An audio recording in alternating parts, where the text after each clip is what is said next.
Welcome to GovCast, connecting with federal IT's top decision makers. I'm your host, Amy Kluber.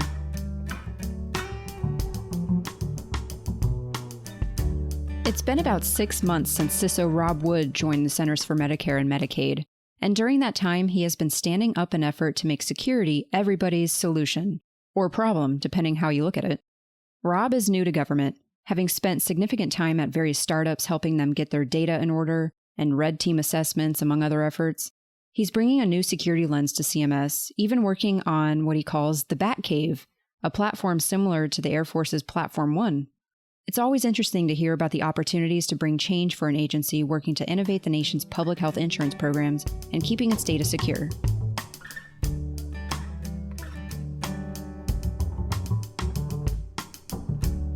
Rob, great to have you on GovCast. I'm really looking forward to getting to know you and your background and some of the work ahead at CMS. It's going to be awesome. Let's do it. So you're new in your role as of November, which is, about 6 months ago now. What brought you to CMS? Did you always want to work in public service? I always wanted to do something that was big and important, where I felt like my efforts could help move the needle. And I spent time working in a couple of startups that had the potential to make a big splash on the respective industries that they were in. So one of those was healthcare focused, one of those was cybersecurity focused. And when the opportunity to contribute to the CMS security program came up, it was such a big opportunity for me personally. And from what I had been told about the security program and the state of things going into it, I felt like my background would be I felt like I could make a difference. And so, it sounds cliche to say, but that's what was in my head. That's what was in my heart going into it. And so I decided to throw my hat in the ring, and here I am. Awesome.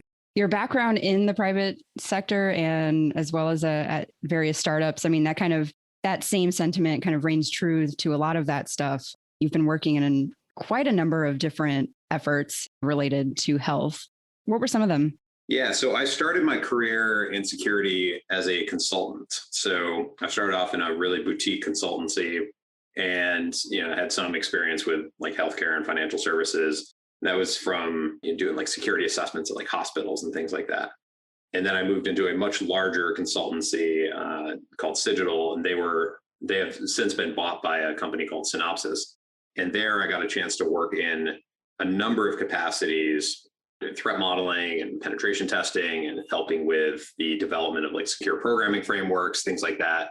And that was applied to much bigger health payers and other healthcare entities. So big hospital networks, things like that had a much bigger footprint. And then from there, I made the move into the first startup that I had worked at, a company called Nuna Health. And they were actually supporting CMS at the time through a project called TMSIS. So that it was a data warehouse serving the Medicaid program. And I had the opportunity to build a security program there, both helping get the product that they were building into the hands of CMS so it could do what it, solve the problems that it was intended to solve, but also protect the company's sort of corporate security posture. And so that was all incredible experience on its own. Each of those touch points along the way was really awesome experience in their own way. And I learned a lot. That's great. A lot of leaders in government right now, that especially those who have joined the show, they say a lot that they're not even technical people. When they get their start in IT or security, they kind of happened into it. But in your case, you kind of came into that right off the bat and into IT. So what got you interested in technology? So actually, when I was studying back in the day, I was actually studying sports management. I did not study IT. I ended up getting a degree in IT, but I had changed majors literally my last semester. And I changed majors and literally just rifled through everything that was technology related as fast as I possibly could. And just to kind of get it done with. And I very much took the approach of a self-learning sort of approach. So I was working part-time jobs to, pay my bills at the time. And I was listening to DEF CON lectures on headphones, and I would go back home and mess around with things and sort of teach myself. And I've taken that same kind of mindset throughout most of my career of I have a problem in front of me. I need to learn something about it. I need to figure out how to at least get something working so that I can see if it works, experiment, probably fail, and run straight into a wall, and then learn something about it, and then try something else. And so I don't know what exactly got me into technology per se, but there's a certain thrill of working in cybersecurity. So, when I first started out, I was doing a lot of red teaming work where, you're doing like physically breaching corporate offices and things like that. You're doing social engineering, which is very exciting. It gets the heart pounding when you're, calling people and interacting with them live, or trying to, pick locks at night and stuff like that. And it was just fun and exciting. And I think I got hooked from there. And everything that I've worked on has been a new set of challenges. So when I first went into Cigital, for example, it was totally new sort of security. It was all application security based. And I didn't have a background as a software developer, or, I didn't know a lot about the software development process, how developers worked. I didn't know a lot about coding at the time. And so I sort of dove face first into those things and taught myself. And so I think for me, it really boils down to this lifelong mission around learning, or this lifelong love of learning. And security and technology has kind of given me an outlet to do those things, which has been really awesome. Like, I've got my AirPods sitting here, and I am, my wife will tell you, I'm constantly walking around, if I'm not in front of my screen, listening to books or watching YouTube videos, or just trying to learn more things. And I study across all sorts of different fields and try to, find connections or parallels to things. And I love learning about stuff. And I think that's probably the big driver for me. Wow. Well, CMS right now, I mean, do you think it's kind of an interesting time considering where we are in the state of the pandemic, coming to the end of it, and thinking about health data and the security around that? Do you think it's kind of a pivotal moment for you and for the agency? I think so. I mean, that was one of the considerations I had coming into this role. So, it was right around the election, or, it was election season when I joined. And, one of the big sort of dividing lines in the healthcare political landscape was, Medicare for all, or expanded healthcare coverage for more people provided by the federal government for the American people. And so, Medicare and Medicaid and other CMS programs already support a huge percentage of the American population. And if, there was a possibility that was going to even further expand, or that it was going to become even more important for people across the US. And so, I felt like if CMS was willing to put its confidence in me to bring me on board, and I felt confident in myself that I could, at least help in some way, shape, or form, I felt like it was a must do for me. So I mean, I personally think so, to answer your original question. And I think, I mean, healthcare is such a foundational thing for so many basic parts of life. Like, if you're not living a healthy lifestyle, if you don't have access to basic healthcare services, there might be huge amounts of stress that follow from that, and in somebody's personal life, which has all sorts of other negative consequences that could follow. So, I mean, I'm a big proponent of a healthy, living a healthy lifestyle and such, but healthcare goes way beyond that. And so, yes, in short. That makes complete sense. So, considering CMS's IT modernization right now, actually all of government really, it's undergoing a huge modernization push, especially over the past year. Where's some of your security priorities coming up? Yeah, so we have a bunch, understandably. And I think one of the easiest ways that I can kind of summarize the security priorities here, or at least some of my security priorities, are really focused on trying to make security easier for the end user. So one thing I've noticed in my time working in the field is that people oftentimes get picked on as being the quote unquote weakest link in security. And then at the same time, we're always adding more things for people to have to do. Web developers started building web applications, and now you start throwing static analysis at them, start pen testing things, start looking at libraries and open source security risk. And, we're finding design flaws, and there's always more stuff to do. And it becomes, not many people are hired into an organization to do security work. A lawyer, a doctor, a secretary, office assistant, a CEO, whatever the role is, they are not hired to do security work. We always say security is everyone's responsibility, but we oftentimes do not, the office assistant's job or the lawyer's job, the GC's job, we don't take on that same kind of mental burden, but we expect others to take it on for us. And so I think it's paramount, and it's really important to me that we make security more accessible to everyone that we are trying to serve.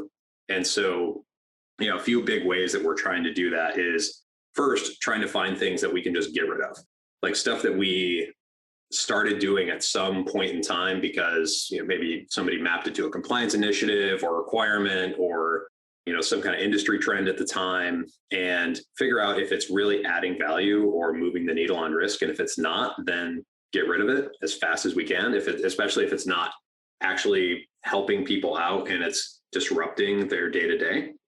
The other thing is trying to make smarter investments in technology platforms to take care of repetitive, duplicative work for people. So we're kicking off a big initiative right now. We're labeling us the Batcave. I'm a big Batman fan. And I could tell. And everything is named after Star Wars. And so I had to be an outlier in the mix. Hey, you're starting a new trend. And so it's modeled after the Air Force's Platform One initiative. And great. It's so enterprise Kubernetes and declarative pipelines, all with the hopes of decreasing the time to value for software developers to get something into production, from ideation to production, faster. And so decreasing the time that they have to spend in audit, decreasing the potential of risk or fear around making changes to production code, and ultimately trying to incentivize more change faster. Because right now, security is so painful in so many ways that it creates a disincentive to change, and it creates a disincentive to kick over stones and find more risk. And so we're measuring the wrong kinds of things, and we're encouraging the wrong kinds of things, in my humble opinion. And so, if we're measuring a lack of negative security outcomes, and that's how you get your ATO, then surprise, people aren't going to look that hard for negative security outcomes. If you're measuring positive security activities that inevitably result in positive security outcomes, then people are going to do more of those positive security activities that have the positive outcomes you're looking for. And so that's the kind of stuff that we're trying to kind of turn the tables on a lot of this, on a lot of the thinking and culture that has gone into security to date at CMS, and use the kind of the weight of CMS being as large and having as big of a footprint as it does to do that. From a development standpoint, it kind of sounds a little bit like DevSec Ops. Would that be accurate? I mean, DevSec Ops is, it's a fun buzzword, but so I mean, in short, yes. We are trying to take a more unified and user-friendly approach to security across the board. And developers are definitely a part of that overarching strategy, but it also goes into, it extends well beyond that. And so that's why I don't want to sort of put it in a box quite so simply. But if you think about things like phishing, so social engineering or security awareness programs, traditionally, there's a huge emphasis placed on managing and measuring the number of clicks or the number of people who fail or fall for a phishing test. And, it doesn't really tell you all that much. I think a more interesting measure of a good security awareness program is how many people are reporting phishing tests, how many people are reporting live phishing results, how many people are talking about them if they're getting live, like real world phishing attempts delivered to their inboxes. Asking ourselves, why are we allowing phishing or vishing or password replays, things like that to even happen? Why should you be able to take your single sign-on password and submit that to anywhere except for your single sign-on portal? Shouldn't be allowed. Yet, it's a thing that is, we test people and we expect them to remember it and apply this kind of mental filter when they're getting tens, hundreds, sometimes 1,000 emails a day, and apply that sort of thinking to every single email. And email is like the operating system of many organizations.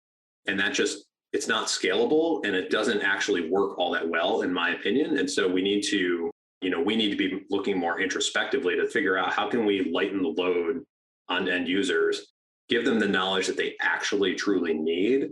And again, measure and report on and really shine a spotlight on and champion the things that they're doing or they might be doing or we want them to do that are positive. So for example, when I was at Nuna, we had this really cheesy sort of ritual, but it caught on. And so I think it's worth mentioning here in the event it's useful for anyone.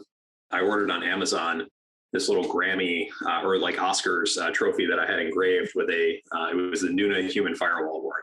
It might actually still be floating around there somewhere, but every month at an all hands, our team ran a number of phishing tests, and we of course fielded live phishing reports through an email distro and followed up on them and such. And anyone who we felt really exemplified going above and beyond from a security front, they went and found a bunch of bugs, they set aside time to fix things, they got a real world phishing attack, they alerted us, and then they started telling people about it in Slack, things like that. We went ahead and started sort of spotlighting them in our all hands, and then we gave them the trophy for the month to hang on to as a way of kind of basically championing their efforts. And we started seeing a lot more of that month over month, which I think really helped the security culture in that particular company. So, things like that is what I'm kind of referring to. And that's why I say it expands way beyond the development, security, and operations sort of triad. Security Oscar. I kind of want to take that. Go for it. It's it's free to use. So considering some of these experiences that you just explained in the private sector, have you been able to apply very much of these lessons learned or principles from that area to CMS? We are certainly trying, yes. It's of course a very different organizational culture, different dynamics to consider. It's way more decentralized than a singularly focused startup building, one, maybe two products. There's a lot more stuff going on. It's a big enterprise basically. And so, doing those things requires a lot more sort of coordination, and, there's more consideration that needs to go into it to consider the potential unintended consequences, as well as the, how much we could actually move the needle.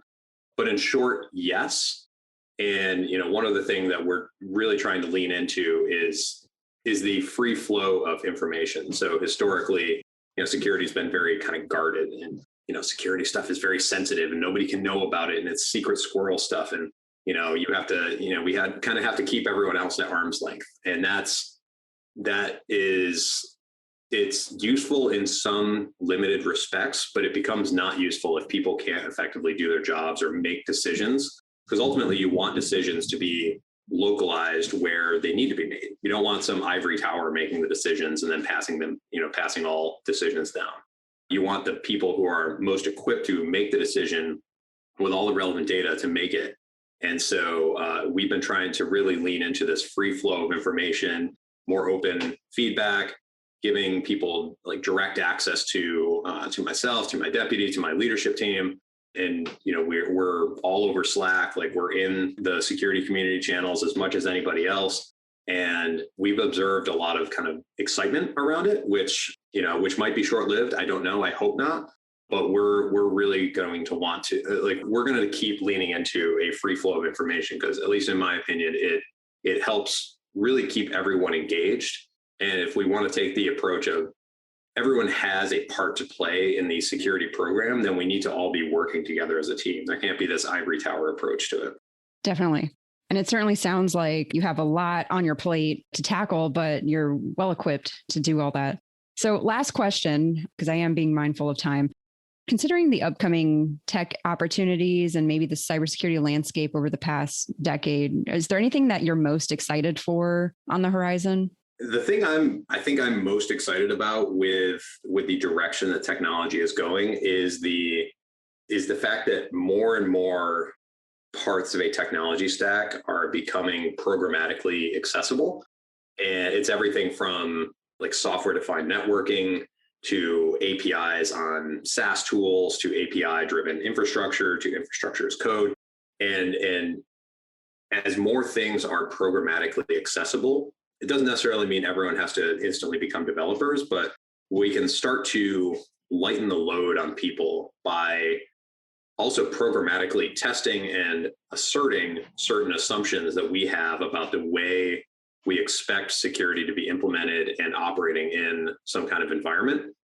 And as a result of that, we can spend less time burdening people with, document collection, review, interviews, things like that. And when we do real-time engage with people, we can have more meaningful conversations about, what things are worrying them, what they would like to see us go focus on and potentially help with, things like that. So that's, I think, one thing that I'm very excited about. And you're seeing this kind of trend wrapped up in all manner of new technical advancements. So, new cloud services, Kubernetes and containers, and, the explosion of machine learning and, real-time, stream processing, all sorts of stuff that is all very exciting. But the fact that it can be developer-led or integrated via programmatic means is very exciting to me, because that means we can start to test and assert certain things about an operating environment in a way that we never could before. Before you're very much reliant on this. You're very much reliant on people's word. Actually, so this is something that I've observed heavily in the private sector. So, third-party risk management, you're about to go through some big procurement and somebody puts you through a third-party risk management review, vendor security review. They send you a questionnaire. You can fill it out with whatever you want. There is no verification of what's in that questionnaire. And so long as you say the right words, you're going to pass whatever, check is being applied on that end. They ask for a bunch of documents. More than likely, they're not actually reviewing them. And it just gets filed away somewhere for some kind of liability purpose and to check a box, and then you're moving on. But if you can assert what's actually happening within a particular environment, and you can assert how you're applying or integrating some kind of technology into your environment, you can get much smarter about the risk and how you actually want to manage it. And so, yeah, that's, I think, the most exciting thing for me. That sounds really promising. And especially considering what you said earlier in the interview with your inspiration of Medicare for all, and then now you're kind of passing that off with security for all. I thought that's a really interesting perspective there. So Rob, thanks so much for joining us on GovCast. It was great to kind of get into some of these security issues that are on the horizon and how you're approaching the private sector expertise to the agency. So I thought it was a really fascinating look at what's going on in health right now. You are very welcome. It was my pleasure.